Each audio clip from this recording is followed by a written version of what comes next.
Fala pessoal, aqui é o Diego do English Forever e no vídeo de hoje nós veremos 3 dicas excelentes para que você melhore as suas written tasks, as suas produções escritas e as suas tarefas escritas. Fique aqui conosco até o fim desse vídeo que você irá sair daqui com um outro mindset de como abordar as suas written tasks de forma diferente daqui em diante. So, let's get down to business.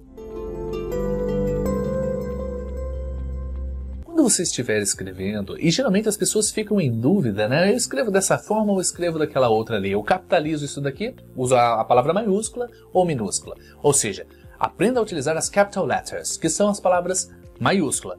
Você deve utilizá-las, por exemplo, no começo de sentenças. Você deve, por exemplo, usar letras maiúsculas em nome de pessoas e locais. Por exemplo, my name is Diego and I live in São Paulo, Brazil. Quando você escrever o pronome sujeito, subject pronoun, I, significa eu, sempre de forma maiúscula. E também algumas iniciais, exatamente. UK, United Kingdom, né?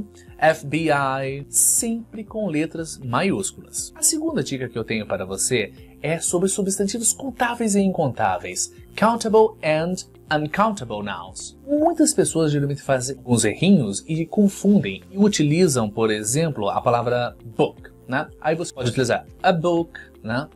Your book, my book. Porém, se você tem mais de uma no singular, será books. Aí você usará the books, ou 2 books, 3 books, 4 books, 5 books, ou seja, é contável. Se é contável, você utiliza o S. Porém, tem algumas que são incontáveis, palavras como advice, information, né? Você não coloca o S no final delas. Por exemplo, eu posso te dar alguns pieces of advice and pieces of information. Lots of information, a lot of information. Mas não posso te dar advices e nem também informations. Então sempre tome cuidado com substantivos incontáveis. É uma outra dica super interessante para você. E é claro, por último, entender o básico das pontuações e tomar cuidado com elas, porque dependendo da pontuação você passa uma outra ideia para quem estiver lendo a sua written task. Por exemplo, 2 pontos ou uma interrogação ali pode mudar totalmente a ideia. Então, primeiro de tudo, temos que entender o básico das pontuações para entender como elas funcionam. Por exemplo, você utilizar o famoso period. Geralmente ele é colocado no final de sentenças declarativas, afirmações e pensamentos que são completos. Agora, a question mark, que é o ponto de interrogação, você pode utilizar numa pergunta direta, colocada no final de frases. Ou o exclamation point, que seria o ponto de exclamação, que é utilizado quando a pessoa quer expressar alguma coisa que aconteceu de repente, adicionar ênfase, né?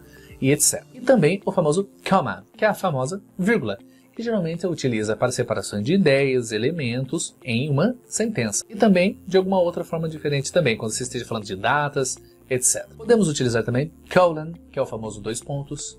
Tem muitas funções que ele possui também, 3 deles são quando você os utiliza para uma citação, uma explicação, um exemplo. Então você pode utilizar, por exemplo, he was planning to study some subjects, politics, philosophy and economics. Politics, vírgula, philosophy, vírgula, and economics. Ou também utilizar o period. John and Anna went to the market. Ponto. Period. John and Anna went to the market. E coloca ali o ponto. Também o question mark, o ponto de interrogação. When did John leave for the market? When did John leave for the market? E ponto de interrogação. Quando John foi para o mercado, né, saiu para o mercado? E coloque o ponto de interrogação para você demonstrar que isso é uma pergunta. Ou utilizarmos também o exclamation point, que seria o ponto de exclamação, para expressar também surpresa. Exemplo. Holy cow, screamed John. Holy cow, screamed John. Ou seja, uau, meu Deus. A expressão de surpresa, holy cow, gritou John. Screamed John. Ou seja, aprender a utilizar as pontuações irá te levar longe nas suas written tasks. Você quer ver algum outro assunto nos nossos vídeos? Comente aqui embaixo para nós trazermos para você. Se ainda não nos segue no Instagram, nos siga agora, English_Forever. E também no Facebook, English Forever Oficial. Eu fico por aqui. I see you in the next video. I'm out.